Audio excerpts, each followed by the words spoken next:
and welcome back to the Salvation Army ACH Discipleship Experiment. I'm Captain Sarah and I'm looking at John chapter 21 and exploring the first part where we read it and we learn and then we apply before we come back in a week and figure out what I've learnt and what's changed and what's developed over that time.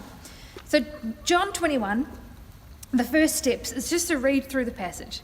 Read it first time and then read it slowly and sort of mark what stands out, what's different, what's odd, and ponder it and challenge it and what it could be teaching me. So for me, when I first read through this, I have this lovely thought of these disciples who'd been through these amazing things with Jesus. He's appeared to them, but they're again at the same point of confusion, of fear, of what's going to happen now? The world has changed. How do we move forward? And so Simon Peter, being the lovely dude that he is, says, I'm going to go fishing. And the other disciples, there's a few of them there, say, yeah, let's come with you, because that's at least something we can do. We can go out and we can do what's familiar. They were fishermen, they were professionals. However, for this night, it failed them. They caught nothing. They're out there working hard and they caught nothing all night. They got to the point where a stranger calls to them from the shore and says, have you got anything? And they're like, nah, it's been a hard night. So the stranger says, put your nets out the other side. Now, I don't know about you, but if you've been pushing and struggling at something so hard and somebody tells you something really basic about it, do you listen? Maybe. But these guys do. Potentially they were so desperate and tired at that point that they would have tried anything just to get what they thought they needed that night, a successful night of fishing. And so they throw their nets over the side at the advice of a stranger from the shore, and a miracle happens. And they have so many fish, they struggle to pull them on board. Now the next thing that stands out for me in this passage is Simon Peter's response. Simon Peter jumps out of the boat and goes to the shore. Because Simon Peter knows who this is now. Because Simon Peter had this happen to him before. Earlier on when Jesus called the disciples, something similar happened. They were out fishing, they'd caught nothing, and Jesus says, try something differently. And a miracle happens. At that point, Simon Peter fell at Jesus' feet and said, Lord, I'm not worthy. In this story, Simon Peter goes, I know who this is and I need to be with him. So he jumps out of the boat and heads directly towards Jesus. The other disciples, who weren't that far from the shore, it says, brought the boat in with the fish. And what I love about when they arrive on the shore, Jesus is there and Jesus has breakfast for them. They've been out all night, they've been working hard, they've just pulled in a miraculous load of fish. And Jesus knows that they'd be tired, that they'd be hungry, that they'd be sore. And he provides for them. He puts on his barbie and he feeds and meets their needs there and sets up for this beautiful passage that we'll be exploring next week. So that's my first observations from this passage. But what could this mean for me and my journey with Jesus as I go throughout this week? The first thing that stuck out was we're a bit like the disciples, that we live in this confusing time that some of us don't know how to go forward because we don't have when things will turn back to normal. The world has changed. And it's different, and it's confusing.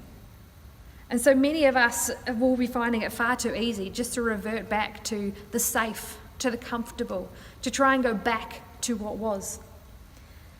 To go back to the caves, to go back to the blankets and the hot chocolates where we can block out what's happened and try to just ignore it all and keep going.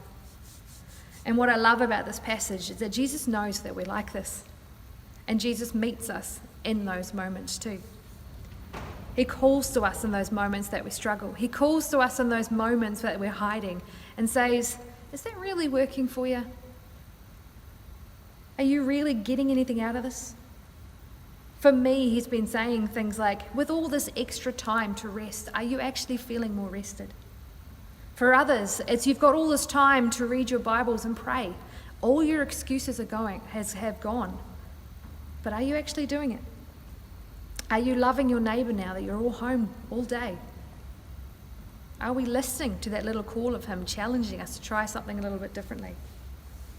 Because when we hear it, when we reach those moments of, I will try anything, Lord, and he's telling us what to do, will we do it?